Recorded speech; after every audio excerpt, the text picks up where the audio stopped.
Yung parking po niya dito sa part po na to, yung lot area po niya is 50 square meters po. Then yung loob po is 40 square meters. Check po natin yung loob. Pwede po kayo magpa-extend sa may gilid. Parang ganito po, yung may space ka pa sa gilid.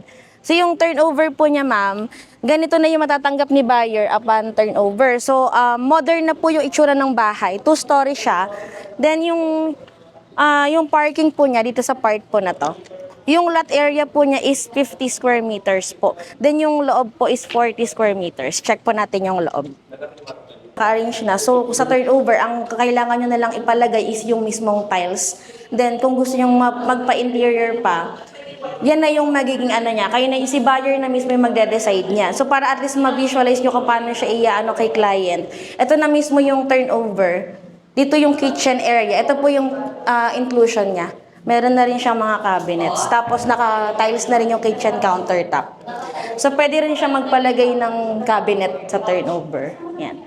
May powder room na rin po. Yan. Then malaki na rin yung service area niya. Malaki pa rin yung space sa likod. Kapag nagpasemento, ganito yung magiging itsura niya. So pwede rin ipa-enclose yan sa turnover. Yan. Yan yung first bedroom, then second. Third floor. Wala po. Yun yung hindi ina-allowed ni developer. More on expansion lang po yung sa improvement ng bahay. Tapos ma'am, ito po yung pagtatayuan mismo ng LIA. Yung space na yan. Yan mismo. So yung LIA, limited units lang siya. Na nakagandahan, yung location niya, prime location since malapit siya sa mga developments. Tapos along the main road lang din. Then zone 1 yung location. So malapit siya sa lahat.